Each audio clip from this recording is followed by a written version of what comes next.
बघा, आज आपल्याला इनपुट प्रोसेस आउटपुट कॉम्प्युटर मध्ये कशा पद्धतीने कॉम्प्युटर इनपुट घेतो, प्रोसेसिंग कशी करतो आणि आउटपुट कसं देतो आपल्याला, याबद्दलची माहिती आजच्या टॉपिक मध्ये आपल्याला बघायची. आता हा टॉपिक झाल्यानंतर आपले प्रॅक्टिकल टॉपिक सुरू होतील.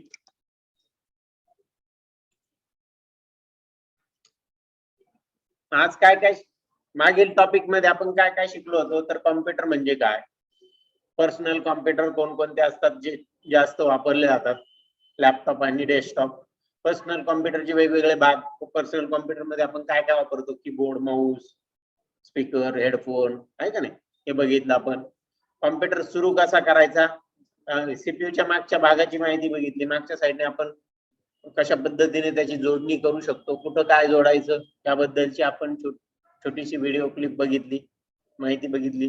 त्याच्यानंतर कॉम्प्युटर सुरू कसा करायचा, सुरू करण्याच्या प्रक्रियेला काय म्हणतात, तर बूटिंग म्हणतात. आणि त्या बूटिंगचे किती प्रकार आहे, 2 प्रकार ते आपण बघितले, वॉर्म बूट आणि कोल्ड बूट. आणि माऊस कसा वापरायचा, कसा पकडायचा, बरोबर. आणि तुम्ही जर नवीन असेल, फर्स्ट टाइम वापरत असेल, तर तुम्ही थोडासा अवघड जातो तो वापरण्यासाठी. तर तो कसा वापरायचा, कसा धरायचा, कोणत्या बोटाने कोणतं बटन दाबायचं सिस्टमॅटिकली, ते आपण याच्यामध्ये बघितलं. कीबोर्ड बद्दलची माहिती आपण बघितली, सगळ्या कीजची माहिती आपण घेतली. मॉडिफायर कीज कोणत्या असतात, टॉगल की कोणत्या असतात, आहे का नाही, फंक्शन कीज कोणत्या असतात, त्याचं काय काम असतं, एरो कीज कोणत्या, न्यूमरिक की कोणत्या, अल्फाबेट कीज कोणत्या, अल्टर, कंट्रोल, हेल्प की बघितली, त्यानंतर एस्केप की बघितली. त्या सगळ्या कीची माहिती आपण याच्यामध्ये बघितली. तुम्हाला होमवर्क दिला होता, केला?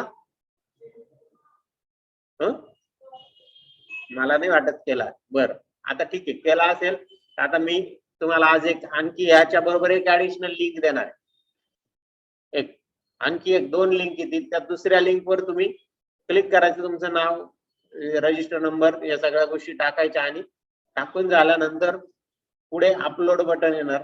त्या अपलोड बटनला क्लिक केल्यानंतर तुमचा कॅमेराचा एक ऑप्शन असेल आणि अपलोडचा एक असेल. तर त्या कॅमेराच्या याला क्लिक करून तुम्ही तुमच्या जो काही होमवर्क केलाय त्याचा फोटो काढून तुम्हाला काय करायचं आहे, अपलोड करायचं आहे. म्हणजे मला पण समजेल तुम्ही केलंय का नाही केलं. बरं, ते करायचंय म्हणून तुम्ही कमीत कमी ज्याने केलेलं नसेल तर तो करेल तरी. बघा,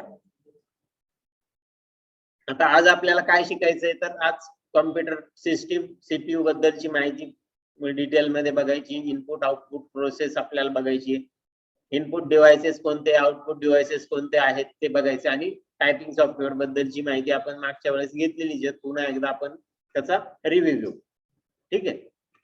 बरं, कॉम्प्युटर सिस्टीम. तर कॉम्प्युटर कशा पद्धतीने कॉम्प्युटरची सिस्टीम असते हे तुमच्या समोर आहेत. हा आपला सीपीयू. सीपीयू मध्ये कशी प्रोसेस चालते, हे इनपुट डिव्हाइसेस इकडच्या साईडला कीबोर्ड, माऊस, स्कॅनर आणि मायक्रोफोन. बरोबर, या डिव्हाइसेसच्या साहाय्याने आपण कॉम्प्युटरला काय करतो, माहिती प्रोव्हाइड करतो, इनपुट करतो. म्हणून त्याला काय म्हटलं जातं, इनपुट डिव्हाइसेस म्हटलं जातं. नंतर इनपुट केलेली माहिती कुठे येते, तर मेमरीमध्ये. मेमरीमध्ये 2 प्रकारची मेमरी असते, रॅम आणि रॉम. रॅन्डम ऍक्सेस मेमरी आणि read only memory. Random access memory ही व्होलॅटाईल म्हणजे तात्पुरती असते. कशी असते, तात्पुरती. तुम्ही जे टाईप करतात ते त्याच्या मेमरीमध्ये, त्या रॅम मध्ये जातं. जर पॉवर सप्लाय ऑफ झाला किंवा लाईट गेली आणि तुमचा कॉम्प्युटर डायरेक्ट बंद झाला, तर तुम्ही टाईप केलेलं नष्ट होतं, कारण की ते टेम्पररी असतं त्याच्यामध्ये. मग त्याच्यामध्ये आणखी एक मेमरी असते, सेकंडरी मेमरी. बरोबर, ते सेकंडरी मेमरी म्हणजे हार्ड डिस्क, फ्लॉपी डिस्क किंवा मग ऑप्टिकल डिस्क, तुम्हाला माहिती आहे, सीडी. तर याच्यावर आपण कायमस्वरूपी डाटा काय करून ठेवू शकतो, साठवून ठेवू शकतो. त्याच्यासाठी त्या सेकंडरी मेमरीचा आपण वापरतो. पण आपण टाईप करताना डायरेक्ट सेकंडरी मेमरीवर डाटा नाही जाणार, तो कुठे जाईल, पहिले रॅम मध्ये जाईल. रॅम मध्ये जाईल टेम्पररी. आणि मग तुम्ही तिथं सेव्ह कमांड दिली का मग तो कुठं सेव्ह होईल, तर तुमच्या सेकंडरी स्टोरेजवर, म्हणजेच हार्ड डिस्क वर स्टोअर होईल. प्रत्येक कॉम्प्युटरला एक सेकंडरी स्टोरेज म्हणजे हार्ड डिस्क जोडलेलीच असते. कारण की तुम्ही सेकंडरी स्टोरेज हार्ड डिस्क जर जोडली नाही, तर तुम्हाला तुमची जी ऑपरेटिंग सिस्टीम त्याच्यावर स्टोअर केलेली आहे, तो प्रोग्राम टाकलेला आहे, तो लोडच होणार नाही ना. बरोबर ना. त्यामुळे प्रत्येक कॉम्प्युटरला एक सेकंडरी डिव्हाइस, सेकंडरी स्टोरेज आपल्याला जोडावंच लागतं. त्यानंतर रॉम जी असते, रॉम रीड ओनली मेमरी, ही मेमरी फक्त वाचू शकतो आपण, त्यात बदल नाही करू, त्यात काय आपल्याला बदल नाही करायचा. ती कॉम्प्युटरसाठी असते. कॉम्प्युटरच्या ज्या सूचना असतात महत्वाच्या त्या त्याच्यामध्ये स्टोअर केलेल्या असतात. हार्डवेअरला ज्या सूचना, कॉम्प्युटर सुरू झाल्यानंतर कोणतं सॉफ्टवेअर सुरू करायचं, कोणतं नाही करायचं, याच्या सूचना त्याच्यात स्टोअर असतात आणि मग त्यानुसार तो कॉम्प्युटर काम करतो. रॉमने दिलेल्या सूचनानुसार तो काम करतो आणि मग आपला कॉम्प्युटर खऱ्या अर्थाने सुरू होतो. बरोबर. ही नॉन व्हॉलॅटाईल म्हणजे ही नष्ट होत नाही. तशी रॅम ही नष्ट होते, व्हॉलॅटाईल, त्याला व्हॉलॅटाईल म्हणतो.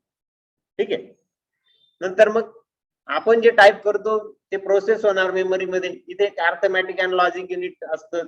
समजा काही लॉजिकल कॅल्क्युलेशन असेल, मॅथमॅटिकल कॅल्क्युलेशन असेल तर ते त्या मेमरीमध्ये होतात आणि मग ते आपल्याला आउटपुट डिव्हाइस कडे काय केले जातात, पाठवले जातात. मग आपले वेगवेगळे आउटपुट डिव्हाइस तुमच्या समोर दिसतात, मॉनिटर, प्रिंटर, स्पीकर, प्रोजेक्टर, म्हणजे जे आता आपण बघतो आहे तुमच्या समोर आहे तेच तुम्हाला दाखवतो. याच्या व्यतिरिक्त भरपूर आउटपुट डिव्हाइसेस असतात बरं, ज्याच्यावर तुम्ही आउटपुट घेऊ शकतात. असे डिव्हाइसेस तुमच्याकडे असतात. ठीक आहे, समजलं. मग इनपुट, प्रोसेस आणि आउटपुटचा हा चार्ट समजला तुम्हाला. हा चार्ट तुम्हाला तुमच्या वहीमध्ये ड्रॉ करायचा आहे, हे लक्षात घ्या. बरोबर. हा चार्ट पण तुम्हाला ड्रॉ करायचा. कसा करणार तुम्ही ड्रॉ, तर तुम्ही ते रेकॉर्डिंग प्ले करायचं, प्ले करून तिथं थांबायचं आणि तो ड्रॉ करून घ्यायचा. मग इनपुट आउटपुट प्रोसेस काय आहे याबद्दल आपल्याला तिरीमिरी पण थोडक्यात सांगणार आहे. मी तुम्हाला सांगितलंच आहे, तर त्यापेक्षा एक ग्राफिकल युजरचा इंटरफेसचा वापर करून तिरीमिरी तुम्हाला माहिती देते. येतोय आवाज?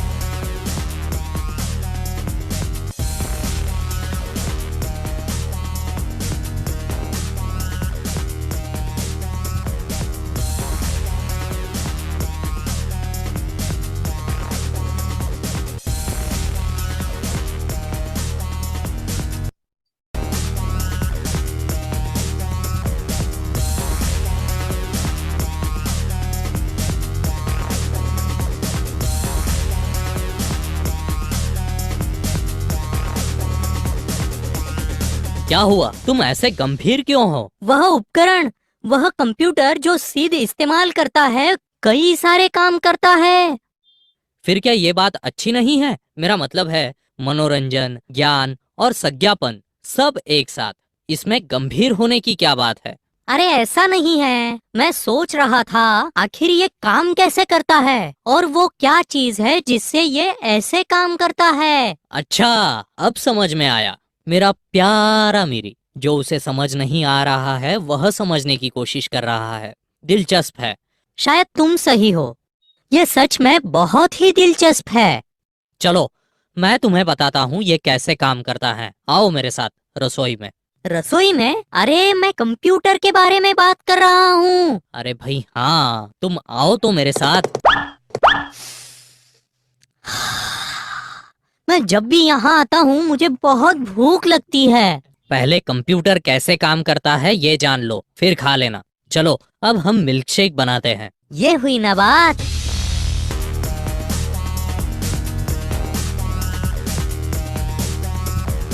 अब फूड प्रोसेसर शुरू करो।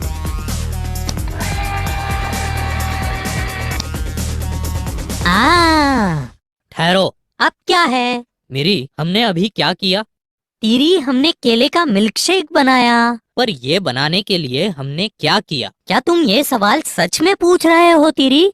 हाँ, बस यही मुझे तुम्हें सिखाना था। जैसे हमने दूध, शक्कर, बर्फ और केले फूड प्रोसेसर में डाले, असल में हमने इस उपकरण को इनपुट दिए। अच्छा, ठीक उसी तरह कंप्यूटर को भी कीबोर्ड, माउस आदि विविध तरीकों से इनपुट दिया जाता है। अच्छा। फिर हमने फूड प्रोसेसर शुरू किया और फूड प्रोसेसर ने हमने दिए हुए सारे इनपुट्स का मिश्रण कर दिया। आई समझ में बात? मतलब कंप्यूटर भी उपयोगकर्ता ने दिए हुए इनपुट पर प्रक्रिया करता है, परंतु ये सब वह करता कहाँ है? वह ऊंचे बॉक्स की तरह दिखने वाली जो चीज है उसमें कंप्यूटर के कई सारे घटक होते हैं, परंतु उनमें सबसे महत्वपूर्ण होता है माइक्रो प्रोसेसर। यह कंप्यूटर को दिए गए इनपुट पर प्रक्रिया करता है और आउटपुट देता है। आउटपुट वो क्या होता है? मीरी, मुझे बताओ, फूड प्रोसेसर बंद होने के बाद हमें क्या मिला? मिल्क शेक।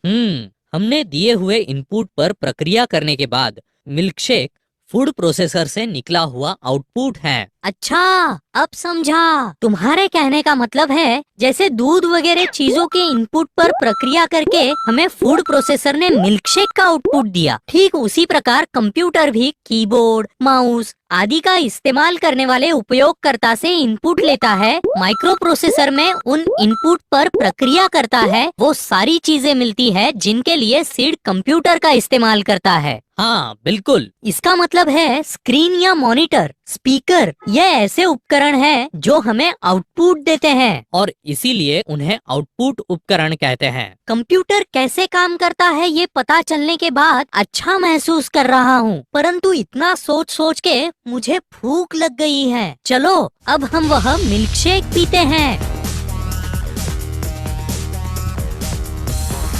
ये क्या यार मेरी, मेरे लिए अब और एक बना दो। पर दूध तो खत्म हो गया तीरी। बस अशा पद्धतीने आपण उदाहरणाच्या साहाय्याने इनपुट प्रोसेस आणि आउटपुटची माहिती घेतली. बरोबर. मिल्कशेक बनवायचे तर काय काय वस्तू लागतात त्या दाखवल्या गेल्या आणि त्याचं मिश्रण करून फायनल आउटपुट मिळालं ते म्हणजे मिल्कशेक. तसंच कॉम्प्युटरच्या बाबत असतं कीबोर्ड, माऊस, स्कॅनर, नंतर मग तुमचं मायक्रोफोन काय करतो तर आवाज रेकॉर्ड करतो. तर तुम्ही आवाजाचं पण इनपुट देऊ शकतात आणि मग ते स्पीकरवर त्याचा आउटपुट घेऊ शकतात. बरोबर. तर अशा पद्धतीने कॉम्प्युटरमध्ये प्रोसेस चालत असते आणि मग आपल्याला फायनल आउटपुट आपल्या मॉनिटरवर मिळत असतं. मग आउटपुट डिव्हाइस कोणते तर मॉनिटर आहे, प्रिंटर आहे, त्याच्यानंतर मग स्पीकर आहे ना, प्रोजेक्टर आहे. हे काय देतं आपल्याला आउटपुट देतात. आता प्रिंटर काय करतो कागदावर आपण समजा एखादं तुम्हाला प्रॅक्टिकल दिलं जातं हे लेटर टाईप करा. हे लेटर टाईप केल्यानंतर तो काय करतो कागदावर आउटपुट देतो. प्रिंट दिल्यानंतर तुम्हाला कागदावर मिळते त्याला हार्ड कॉपी असं म्हणतात. काय म्हणतात? Hard copy. आणि आपण स्क्रीनवर बघतो फक्त. लेटर तयार केलं तुम्ही मला दाखवलं, कुठं दाखवणार तुम्ही? स्क्रीनवर दाखवणार. ती काय असते? Soft copy. त्याला काय म्हटलं जातं? Soft copy. लक्षात येत आहे? हार्ड कॉपी आणि सॉफ्ट कॉपी कशाला म्हणायचं? तर हार्ड कॉपी मध्ये पण आपण आउटपुट घेऊ शकतो किंवा सॉफ्ट कॉपी मध्ये सुद्धा आपल्याला आउटपुट मिळत असतं. मग आता इनपुट डिव्हाइसेस कोणकोणते आहे, काय काम करतात, कसे करतात त्याबद्दल पण आपल्याला माहिती बघायची आहे. तर बघू आपण पुन्हा आपल्याला इनपुट डिव्हाइसेस उदाहरणासह आपल्याला माहिती इथं आपल्याला तिरीमिरी देते.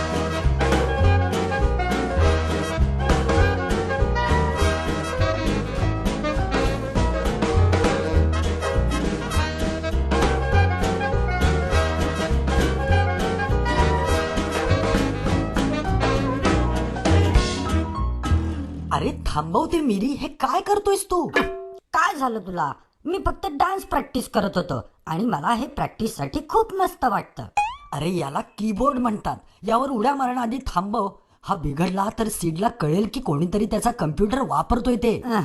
किती बोर आहेस रे तू तिरी. जाऊ दे, पण या गोष्टीचा कम्प्युटरशी काय संबंध? हे बघ, काही उपकरणं अशी असतात जी कम्प्युटरला इनपुट पुरवण्यासाठी गरजेची असतात. हे इनपुट डेटा किंवा इन्स्ट्रक्शन पुरवत असतात आणि हे इनपुट आपल्याकडून म्हणजेच वापरकर्त्यांकडून यायला हवेत. समजलं? म्हणजे मी जर कम्प्युटरला असं मारलं की याला लागतं, किंवा असं म्हण, जर मी याच्याशी प्रेमानं बोललो तर हा पण माझ्याशी प्रेमानं बोलेल. असं नाहीये रे मिरी, आणि ते तुला माहिती आहे. इनपुट डिव्हायसेस हे सर्व हार्डवेअर असतात जे आपल्याला समजण्यासाठी शब्द, आवाज, चित्र आणि हालचाली यांना रूपांतरित करतात. तेही असं की सिस्टीम युनिटलाही ते समजायला हवं. अच्छा, याचा अर्थ इनपुट उपकरणं म्हणजे आपली भाषा आणि कम्प्युटर मशीनची भाषा यातले ट्रान्सलेटर आहे. अगदी बरोबर. आणि तू ज्यावरती नाचतो आहेस ना त्याला कीबोर्ड म्हणतात, ज्याद्वारे तू एखादं डॉक्युमेंट सेव्ह करण्यासाठी अंक आणि अक्षर एंटर करू शकतोस किंवा आज्ञा कमांड्स देऊ शकतोस. हो, ते तर मला माहितीच आहे. आणि यापेक्षाही लवचिक असणारे कीबोर्ड आहेत ज्यांना आपण पेपर सारखं गुंडाळू शकतो. तसेच आरामदायी कीबोर्ड आहे ज्यावर आपण विश्रांतीसाठी तळवेही टेकू शकतो आणि मिनी कीबोर्ड सुद्धा आहेत. हा, तुला हे कसं माहिती? मी काही वेळापूर्वी ती चित्र पुस्तकात पाहिली. कमीत कमी तू ते पाहिलंच तरी. आणि हो, तुझी माहिती बरोबर आहे, कीबोर्ड भरपूर पद्धतीचे असतात. पण अजून एका इनपुट डिव्हाइसला काय म्हणतात हे ऐकून तुझा विश्वासच बसणार नाही. याला माऊस म्हणतात. हा, कल्पना करणं सोड. अरे, आपण बोटाने निर्देश करतो ना, तसा हा माऊस फक्त निर्देश करण्यासाठी असतो. हो, अच्छा. म्हणजे जेव्हा मी याला असं सरकवतो तेव्हा कम्प्युटर स्क्रीनवरचा बाणही हालचाल करतो. हे खूप मजेशीर आहे. पण हे बटण आणि चाक कशासाठी आहेत? हे बटण वेगवेगळी कामं करण्यासाठी आहे. जेव्हा तू इच्छित ठिकाणी पॉइंटर किंवा बाण नेऊन उजव्या बटणावर क्लिक करशील तेव्हा ते तू क्लिक केलेले ऑप्शन्स दाखवते. तिरी, इकडं बघ, आपल्याला पळण्यासाठी इथं ट्रेडमिल सुद्धा आहे. अरे थांबवते, काय वेड्यासारखं करतोयस हे? अरे, हे ट्रेडमिल नाहीये, याला स्क्रोल व्हील म्हणतात. उदाहरणार्थ, या वर्ड डॉक्युमेंटमध्ये आपण हे पान खाली आणि वर करण्यासाठी या स्क्रोलचा वापर करू शकतो. ए तिरी, अरे इथं बघ, माऊसचे किती वेगवेगळे प्रकार आहेत. मला हे माहीतच नव्हतं. किती वेडा आहे ना मी. मिरी, काळजी नको करू, मी सांगतो तुला. अरे, माऊसचे खूप प्रकार आहेत. आता हा बघ, हा सीडकडे आहे तसा माऊस आहे, जो हालचाली समजण्यासाठी प्रकाश बाहेर टाकतो आणि आत घेतो. आणि म्हणूनच याला ऑप्टिकल माऊस म्हणतात. आणि हा हलका असल्यामुळे याची हालचालही खूप कमी करावी लागते. तिरी, मेकॅनिकल माऊस असाही काही प्रकार असतो का रे, की ज्यात खाली बॉल असतो, तो जसा फिरेल तसा पॉइंटरही फिरतो? अगदी बरोबर. आणि एवढंच नाही तर वायरशिवाय काम करून सिस्टीम युनिटशी जोडणारे सुद्धा माऊस आहेत. या कामात हे माऊस रेडिओ वेव्हचा उपयोग करतात, तर काही माऊस इन्फ्रारेड लाईटचा उपयोग करतात. म्हणजे आपल्या घरातल्या रेडिओ सारखं का? पण रेडिओ फक्त सिग्नल्स मिळवतो, पाठवत नाही. हे म्हणजे मोबाईल फोन सारखं आहे. बरोबर. तिरी, बस कर आता. हे सगळं डोक्यावरून जाण्याआधी मला ब्रेक घेतला पाहिजे. चल, बॉस्कोची थोडी मजा करू. ओह, मिरी हा कधीच सुधारणार नाही, बिचारा बॉस्को.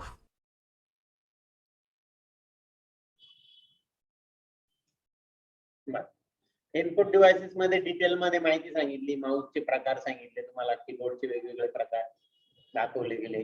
महत्वाचे इनपुट डिव्हाइसेस हे दोनच आहे की ज्याचा जास्तीत जास्त वापर होतो.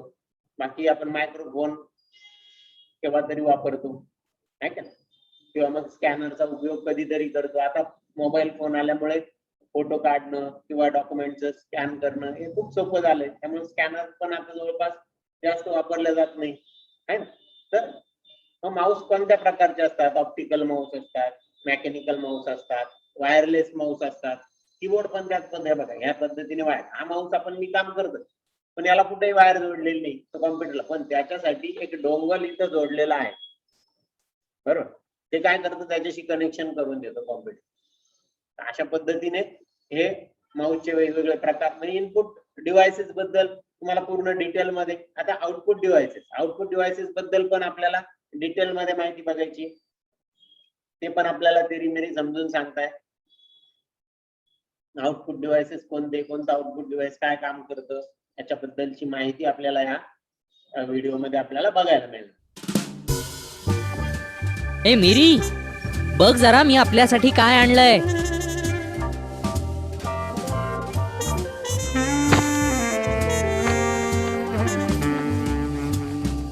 तिरी, ओ, धन्यवाद तिरी. अरे मला परत येताना हे दिसलं, मला वाटलंच तुला आवडेल म्हणूनच घेऊन आलो. जरा सावकाश खा, 2 दिवसातच सगळं संपवू नकोस.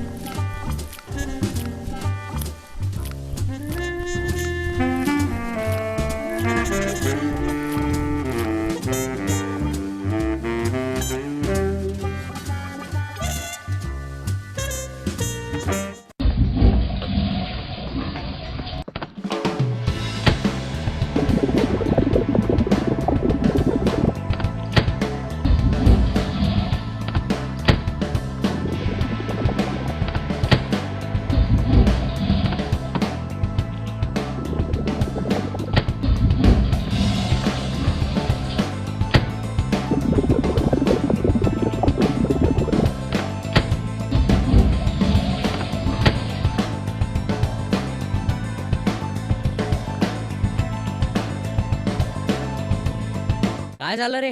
मी काल रात्रीच सगळं चीज संपवलं आणि आता माझं पोट बिघडलंय. 5 वेळा पळालोय. ठीक आहे, तू हसून घे तुला पाहिजे तेवढं. तुला जेव्हा असं काही होईल ना, तेव्हा मी सुद्धा तुझ्यावर हसेन. अरे खरं तर मी तुझ्यावर हसत नव्हतो.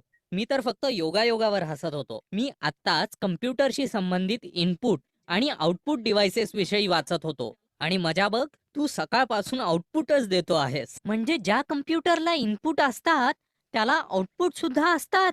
मग त्याचं पण पोट बिघडतं का? मिरी, पोटाबरोबरच तुझं डोकं पण बिघडलंय. अरे मी तसं काही बोललोच नाही. कम्प्युटरला डेटावर प्रक्रिया करण्यासाठी इनपुट दिला जातो. त्यानंतर प्रक्रिया केलेला डेटा दाखवला जातो, ज्याला आउटपुट असं म्हणतात.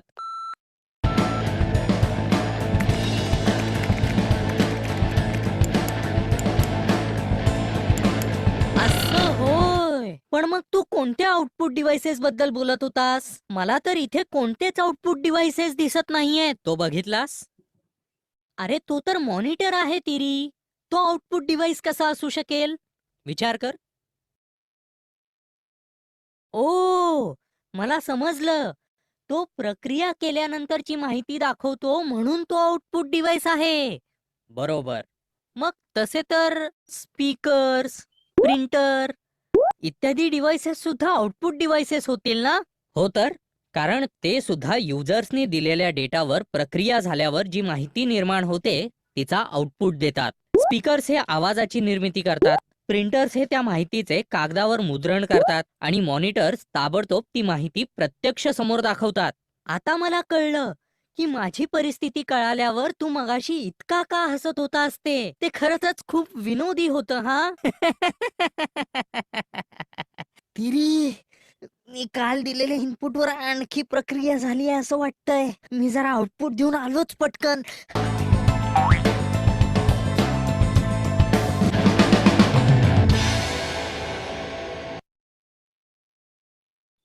बघा, तर अशा पद्धतीने इनपुट आणि आउटपुट उपकरण कसे असतात, आउटपुट कसं मिळतं याची मजेशीर तुम्हाला क्लिप त्यांनी दाखवली आणि आउटपुट तुम्हाला समजून सांगितलं.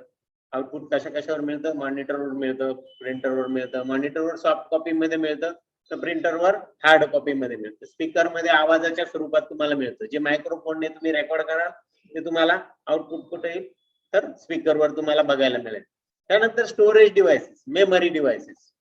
मग हे मेमरी डिव्हाइसेस काम कसे करतात, कोणकोणत्या प्रकारची मेमरी असते ते आपल्याला या मध्ये बघायचंय.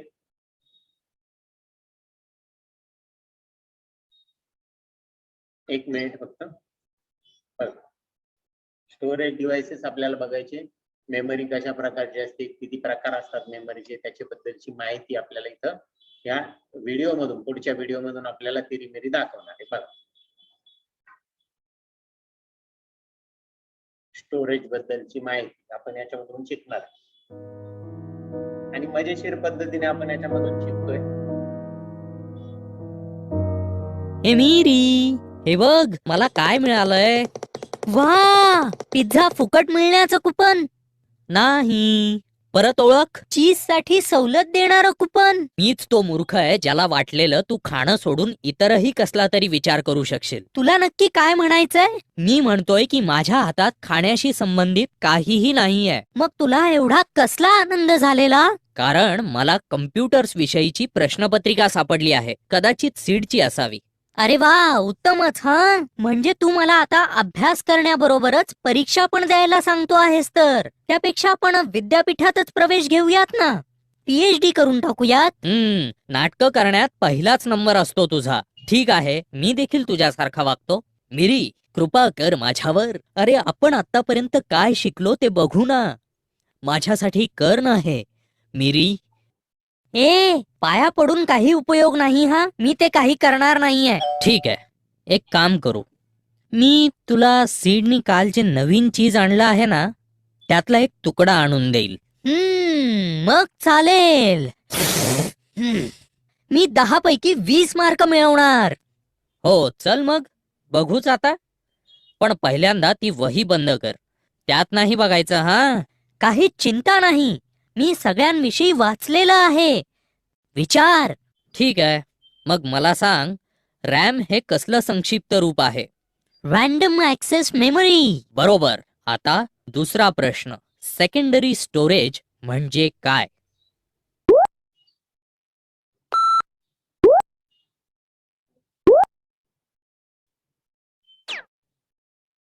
काय झालं मिरी, तुला माहिती नाहीये का? मी नुकतंच तू आत यायच्या आधी वाचलेलं, पण मला आता काही आठवतच नाहीये. जणू काही माझ्या डोक्यात त्यातलं काही साठवलंच नाही गेलं, आणि आता मला ते चीज मिळणं शक्यच नाहीये. ठीक आहे मिरी, मी तुला समजावून सांगतो. तुला रॅम बद्दल माहिती आहे? मला सांग, रॅम काय काम करते? ती सीपीयू ज्यावर काम करत आहे त्या प्रोग्राम साठीचा डेटा साठवते. रॅम ही फारच जास्त महत्वाची असते. कुठल्याही डेटावर प्रक्रिया करण्यासाठी, कुठलाही प्रोग्राम सुरू करण्यासाठी तो रॅम वर असणं गरजेचं असतं. तुझं म्हणणं बरोबर आहे मिरी, पण रॅम तुझ्या डोक्यासारखं काम करते. म्हणजे खूप महत्वाचं काम करते, असंच ना? तसं नाही मिरी, रॅम फक्त तात्पुरत्या रूपातच डेटा साठवू शकते. तात्पुरत्या रूपात म्हणजे? तू ज्या पद्धतीने पुस्तक बंद केलंस की त्यानंतर त्यातली माहिती लगेच विसरून जातोस ना, त्याच पद्धतीने कम्प्युटर बंद केल्यावर किंवा वीज गेल्याने कम्प्युटर बंद पडल्यावर रॅम वरचा सगळा डेटा पुसला जातो.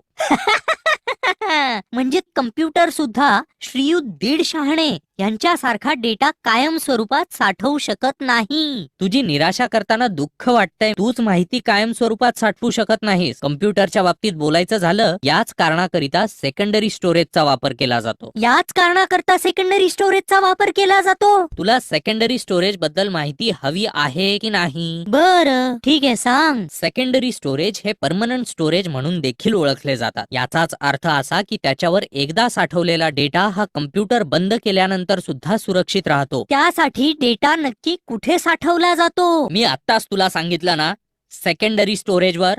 तुझ्या डोक्यात काहीच राहत नाही का रे? का मी सांगताना तुझं लक्षच नसतं? मलाच कळत नाही मी तुला हे सगळं कशाला समजावत बसतो ते. मी विचारत होतो की सेकंडरी स्टोरेज साठी कोणते डिव्हाइसेस वापरतात. मला वाटलं की डेटा साठवण्यासाठी हार्ड डिस्क ड्राईव्ह किंवा सॉलिड स्टेट स्टोरेज या डिव्हाइसेसचा वापर करून कायम स्वरूपात डेटा साठवला जातो. त्यामुळेच त्यांना सेकंडरी स्टोरेज डिव्हाइसेस असं म्हणतात. ठीक आहे, मी हे लक्षात ठेवू शकतो असं मला वाटतं. सेकंडरी स्टोरेज बद्दल तुला अजून काय काय माहिती आहे? सांगतो. सेकंडरी स्टोरेज डिव्हाइसेसच्या बाबतीत अनेक महत्वाचे घटक आहेत. त्यातला एक महत्वाचा घटक म्हणजे क्षमता. सेकंडरी स्टोरेज डिव्हाइसेसमध्ये किती प्रमाणात डेटा साठवला जाऊ शकतो हे यात पाहतात. आणि दुसरा महत्वाचा घटक म्हणजे ऍक्सेस स्पीड. यामध्ये सेकंडरी स्टोरेज डिव्हाइसमध्ये साठवलेला डेटा किंवा प्रोग्राम शोधून सापडवायला लागणारा वेळ मोजला जातो. काय झालं? मी परीक्षेत सपशेल नापास झालो. आता मला ते चीज मिळूच शकत नाही. असं कोण बोललं? तूच तसं म्हणाला होतास ना? मी जे बोललो होतो ते विसर. मला सुद्धा ते खायचंय. ते फारच मस्त दिसत होतं. चल पटकन.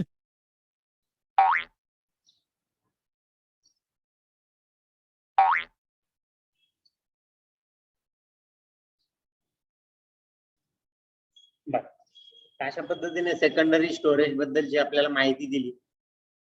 आपलंच उदाहरण दिलं. आपण पण दररोज पेपर वाचतो. आपण ते लक्षात ठेवतो का? नाही ठेवत. बरोबर, तेवढ्यापुरतं वाचतो आणि महत्वाची जी हेडिंग आहे तेवढीच फक्त आपल्या लक्षात राहते, बाकीच्या गोष्टी आपण विसरून जातो. तसंच तुम्ही अभ्यास करतात, दरवर्षी वेगवेगळा अभ्यास करतात. प्रत्येक वेळेस तो काय होतो? विसरून जातो. पुन्हा तुम्हाला रिव्हिजन करावी लागते.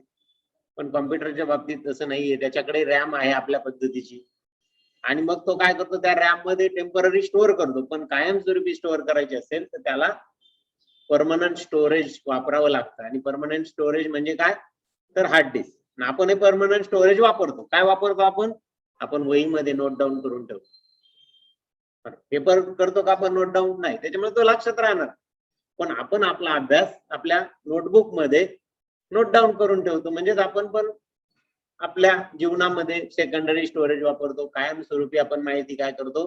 साठवून ठेवत असतो, आहे ना?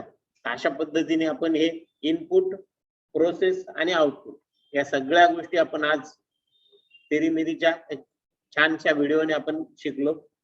आणि उदाहरणासह शिकलो की इनपुट कशाला म्हणतात, प्रोसेस कशी होते, आपल्या जीवनातले उदाहरणं सांगून आपल्याला तिथं शिकवलं गेलं. त्यामुळे तुमच्या चांगल्या पद्धतीने लक्षात राहील अशी अपेक्षा करतो आणि आजचा पेपर तुम्ही चांगल्या पद्धतीने सोडवाल. यावरच तुमचा पेपर येणार आहे, तर तुम्हाला सोडवायचा आहे. तर त्यानंतर अगोदर आपण पुन्हा एकदा आपल्या रॅपिड टेक्स्ट टायपिंग कडे जाऊ. काही नवीन विद्यार्थी आहेत त्यांच्या माहितीसाठी आपण रॅपिड टेक्स्ट, आता आपल्याला कॉम्प्युटरवर काम करायचे म्हटल्यानंतर सुरुवातीला थेअरी टॉपिक्स असणार आहे आणि आपल्याकडे तुम्हाला टायपिंगचा पण कोर्स तुम्हाला दिलेला आहे. टायपिंग इंग्लिश आणि मराठी याची प्रॅक्टिस कोर्स तुम्हाला दिलेले आहे. तर तुम्हाला सुरुवातीला काय काम असणार आहे, तर टायपिंग करायचं. मग आपल्याकडे 2-3 सॉफ्टवेअर आहेत, त्यापैकी कोणतंही सॉफ्टवेअर तुम्हाला वापरता येतं. आपण रॅपिड टेक्स्ट जास्त करून वापरतो. रॅपिड टेक्स्टला मी ओपन करतो इथं बघा, रॅपिड टेक्स्ट इथं ओपन झाले. ओपन झाल्यानंतर आता जे नवीन विद्यार्थी त्यांच्यासाठी बघा या पद्धतीने स्क्रीन तुमच्या समोर येईल. तुम्हाला काय करायचं, टायपिंग करायचं. इथं जे कॅरेक्टर्स दिले हे कॅरेक्टर्स कसे टाईप करायचे, हा 4-8 बोटांनी, बरोबर. इथे तुम्हाला दाखवलेलं आहे करंगळीवर AQZ, नंतर या बोटावर या येलो मध्ये दिसणाऱ्या कीज, या मधल्या बोटावर या कीज आणि या बोटावर याला डबल काम दिलेलं बघा, 2 R आणि T, नंतर इथं E आणि G, F आणि G, V आणि B हे 2-2 कॅरेक्टर्स त्यांनी या बोटाने काय करायचे, टाईप करायचे, बरोबर. त्याच्यानंतर इकडच्या साईडला पण करंगळीला OPOL या अक्षर दिलेले, आय ची लाईन दिलेली आहे या बोटाला, बरोबर. त्यानंतर या बोटाला मध्ये दिलेली बघा एक लाईन, आणि परत हे जे बोट आहे याला पण आपल्याला 2 कीज दिलेल्या, 2 लाईन दिलेल्या आहे ना इथं. त्या म्हणजे ज्या बोटाने ठरलेलं आहे त्याच बोटाने आपल्याला काय करायचंय, टायपिंग करायचंय. वरती आपल्याला स्क्रीनवर दिसतंय F टाईप करायचा, F या हातावर आहे, इथं आहे म्हटल्यावर F मी दाबला, हे बघा F. त्याच्यानंतर मध्ये स्पेस आहे, स्पेस कीबोर्डवर सगळ्यात मोठी की दिलेली असते आपल्याला, हे बघा या ठिकाणी असते आहे ना, ही की स्पेस असते, ही अंगठ्याने दाबायची असते. हिला मी प्रेस केलं का स्पेस पडणार, बस झालं. त्यानंतर जे टाईप करायचं आहे, जे space D space K space F, अशा पद्धतीने तुम्ही हे अक्षर टाईप करत जायचे आहेत. चुकलं समजा तुम्ही दुसरं कॅरेक्टर टाईप केलं तर तिथं काय तर रेड म्हणजे चुकलं. मग तुम्ही बॅक स्पेस की कीबोर्ड वरती दाबली, परत सोडल्या जाईल, पुन्हा के दाबला, स्पेस F J D आणि K. हा तुमचा इथे लेसन पूर्ण झाल्यानंतर तुमचं स्टॅटिस्टिक्स खाली दाखवतो, तुमचा स्पीड किती आला, स्पीड 24 चा आला, अॅक्युरेसी कशी आली, 90% अॅक्युरेसी आली, हे तुम्हाला दाखवतो. हे क्लोज करायचं आणि पुढचा लेसन तुमच्या समोर आलेला असतो किंवा तोच लेसन पुन्हा रिपीट होतो.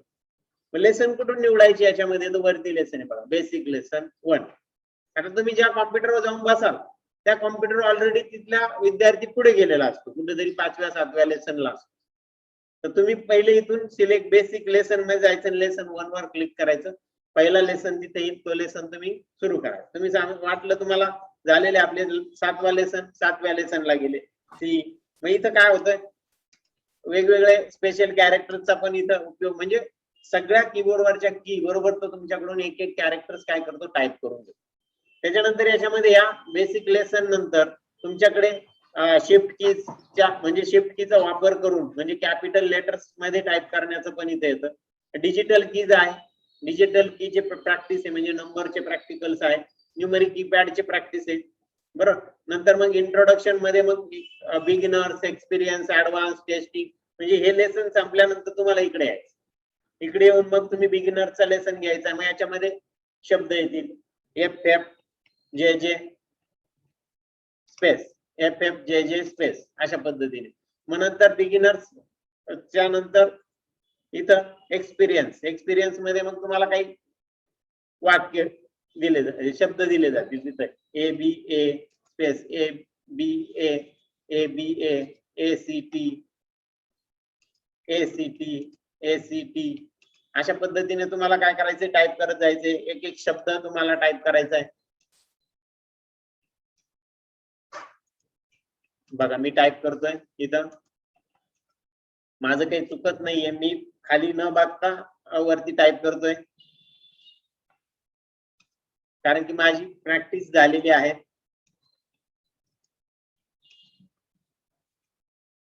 बघितलं डब्ल्यू चुकला, डब्ल्यू घेतला मी बॅक स्पेस देऊन, परत डब्ल्यू चुकला, डब्ल्यू घेतला.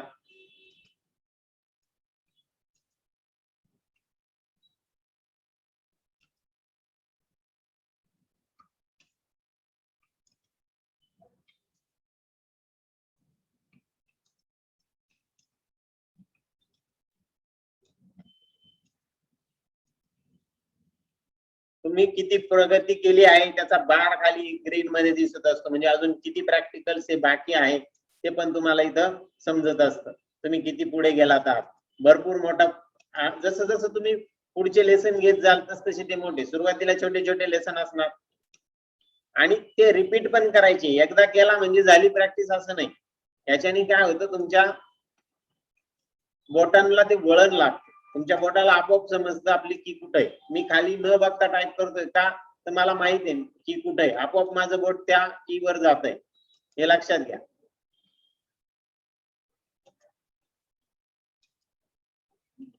टायपिंग करण्यासाठी तुम्ही तुमच्या बोटाचे नख कापलेले पाहिजेत. सगळ्यात महत्वाचे म्हणजे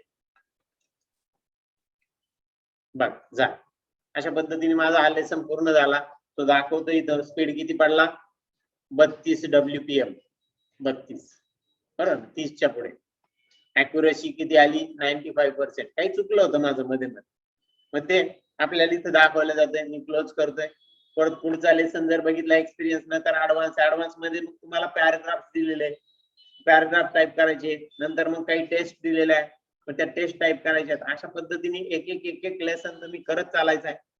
आता तुमचं टीचिंग तर चालूच राहणार आहे, त्याच्याबरोबर तुम्ही टायपिंग पण सुरू ठेवायचं. सुरुवातीला प्रॅक्टिकल्स आपले कमी असणार. टीचिंग मध्ये तुम्हाला बाकीच्या गोष्टी सगळ्या समजून सांगाव्या लागतात सुरुवातीला. आता आपण ह्या लेक्चर नंतर प्रॅक्टिकलला लागणार आहे, पुढे जाऊन पुढचं लेक्चर आपलं प्रॅक्टिकलचं असणार आहे. पण त्याच्यातही एवढं प्रॅक्टिकल नसणार आहे का तुमचं 1 तासभर चालेल, तुम्ही पटकन संपू शकाल ते प्रॅक्टिस. मग तुम्ही कमीत कमी 10-15 मिनिटं तरी दररोज टायपिंगची प्रॅक्टिस केली पाहिजे. तुम्ही कोर्स संपेपर्यंत जर टायपिंगची प्रॅक्टिस केली तर तुमचा नक्कीच स्पीड वाढेल. मी म्हणत नाही तुमचा 30चा स्पीड येईल किंवा 40चा स्पीड येईल, पण 10-15 पर्यंत तरी तुमचा चांगला स्पीड आलेला असेल. आणि कुठेही तुम्हाला जॉब करायचा असेल तर तुम्हाला टायपिंग हे आलंच पाहिजे. कोणी तुम्हाला डायरेक्टली जॉबवर घेणार आहे का, नाही. तुम्ही गेले आणि एकच पत्र टाईप केलं दिवसभरात, तर ते पहिले संध्याकाळी तुम्हाला घरी काढून देतील, बरोबर. त्याच्यामुळे तुम्ही प्रॅक्टिस ही केली पाहिजे. MSc सोबत तुम्हाला ही एक फॅसिलिटी तुम्हाला बरोबर दिली जाते. प्लस पुढे जाऊन आपण मराठी टायपिंग पण शिकणार आहे, तोपर्यंत तुम्ही इंग्लिश टायपिंगची चांगली प्रॅक्टिस करून घ्या. समजलं. मग हे सॉफ्टवेअर नवीन विद्यार्थ्यांना तुम्ही आता ते तुम्हाला प्रॅक्टिसला बसायचं. लेक्चर झाल्यानंतर तुम्हाला टायपिंगची प्रॅक्टिस करायची. हे लेक्चर तुम्ही आपण बघितलं, ऐकलंय तुम्ही. हे लेक्चर तुम्ही युट्यूबला पण येणार आहे तुम्हाला. तुम्ही व्हॉट्सअप ग्रुपला माझ्यामध्ये मॅडमने ऍड पण केलेला असेल तुम्हाला, त्याच्यावर लगेच लेक्चर ची लिंक येऊन जाईल. तुम्ही त्याच्यावर पुन्हा त्याचा रिप्ले बघू शकता. लेक्चरचा काय आपण शिकलो त्याच्यामध्ये ते आपण बघू शकतो. बघा, तर आता आपण पुन्हा आपलं क्लोजिंग करतोय. आज आपण काय शिकलो, तर आज आपण सीपीयू बद्दलची माहिती, कॉम्प्युटर सिस्टीमची माहिती बघितली, त्याचा चार्ट बघितला, इनपुट प्रोसेस आउटपुट काय असतं त्याची डिटेल मध्ये माहिती तिरीमेरी कडून आपण बघितली. इनपुट डिव्हाइसेस बद्दलची माहिती, ते कसे काम करतात, कोणत्या प्रकारचे असतात, त्यात प्रकार कोणते असतात. आउटपुट डिव्हाइस बद्दलची माहिती, आउटपुट कसं येतं बाहेर याच्याबद्दलची माहिती आपल्याला समजली. आणि टायपिंग सॉफ्टवेअर जे तुम्हाला आता सध्या टायपिंग साठी वापरायचंय त्याची बद्दल आपण आज माहिती बघितलेली. ठीक आहे, तर आज आपण इथं थांबतोय. पुढच्या लेक्चर मध्ये आपण पुढचा टॉपिक सुरू करू.